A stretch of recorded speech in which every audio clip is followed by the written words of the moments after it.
God has deposited in you. Precious moments that will live with you forever. Take your rest, dearest sister. You have lived a fulfilled life of achievement. May God grant you a peaceful rest. God be with you till we meet again. Rest in perfect peace, Antoine. From your sister, Patricia.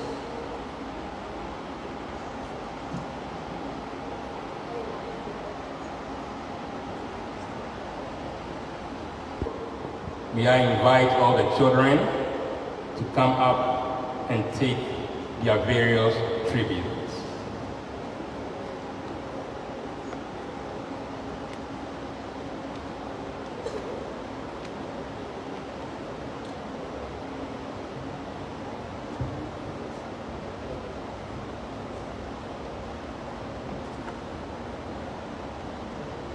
Good morning, everyone.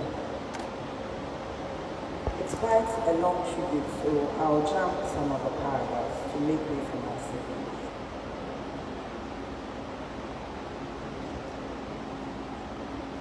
Mommy, Marie Antoinette, Teacher Princess, Jamasi Gulito, Jamasi Ampuma, Amafu Gulu, Gonyacha.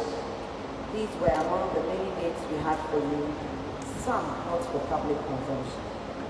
For 45 years, we have been blessed with this wonderful personality, a gift from God. We used to say jokingly that we would write a whole book about you, a mother, mentor, headmistress, mother superior, commandant, and a great entertainer. Our home was very organized with duties and chores mapped out like that of a military camp or mini convent. Mommy, you brought us up to be multitasking, taking part in all house chores, even when we had households at our beck and call. We found it unpleasant, but it paid off when we started boarding school, and life seemed so easy at Home Child and Achimota schools, with all the hassles of being in Form 1. We recall one of your popular phrases in Fanti, Mirajima Kitchen, 5 p.m., speak and stand, and go to the kitchen. When you found us gallivanting, doing nothing or making excuses, you would say in Fanti, when you send us to pick up flowers, the tallest, roses, ferns, anthurium lilies, orchids, from the late Mrs. Esther Asafuachi's place down the road in Comte 16. Hey, Madam Officer. You would call us several times for endless errands to the same place, bringing whatever you asked for one at a time instead of letting us know all that you needed. You would constantly remind us how your mother, Grandma Grace, was so strict, an admonition to put up the best of behavior without complaint. Interesting woman indeed. Mommy, with you, church issues were non-negotiable. As a staunch, proud Catholic and a lector, reader, at the St. Joseph the Worker Parish at Tomakom 8. We watched in admiration how you and Kofi John, also a mass server then at the age of 8, winked at each other during Mass on Sundays.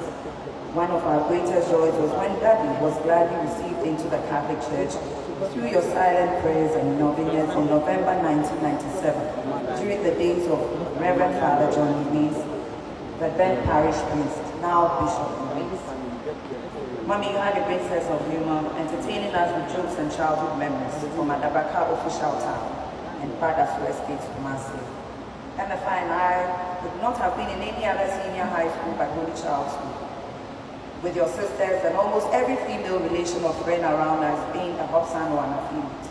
We were told the story of how he had practiced and rehearsed your lines so well at a night lessons and carols event that when the lights went off unexpectedly, we rattled on in the dark, unperturbed by the power interruption. The nuns at the time, we are told, were so impressed at your composure. Par excellence. Madam Customs, you loved your job and stood up for justice and integrity. Sometimes accosting innocent passers-by, carrying their goods and vehicles with issues pertaining to customs duty. We found ourselves running around every morning, helping you to get ready for church, for work. From ironing of your uniforms to the fixing of the pegs and name tags on it with the usual chenier as an achia. You gladly introduced us to your colleagues at work, and among them during our growing up were Mr. Pupu Tiama, Uncle Gilbert, Jada, and Auntie Kate Watson, all of blessed memory.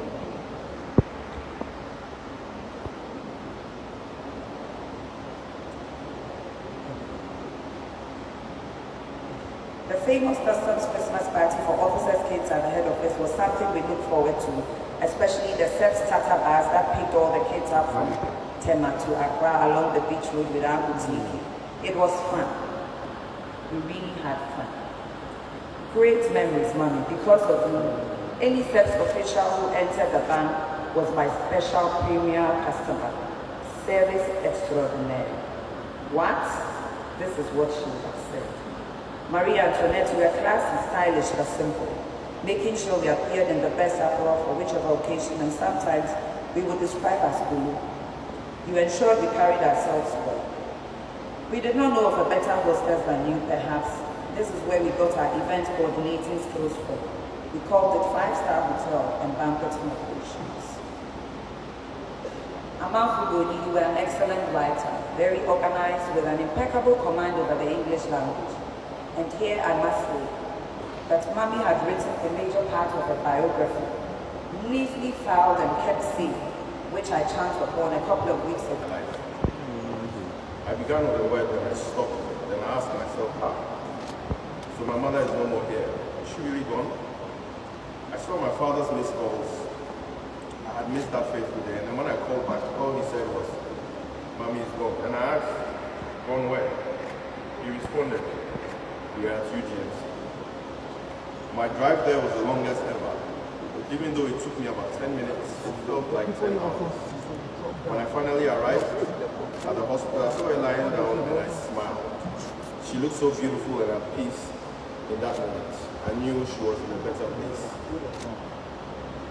Every time you saw me, you say, hey, Kofi, hi, Tum Papa.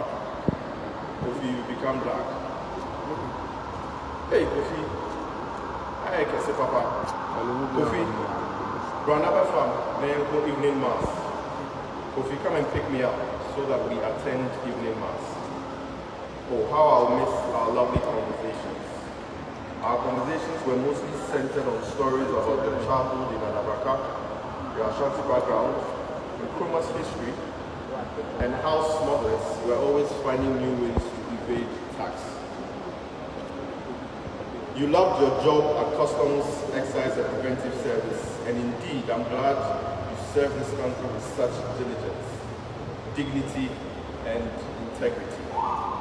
You were known by all for your honesty and high moral character, and would not condone corruption or any moral turpitude whatsoever.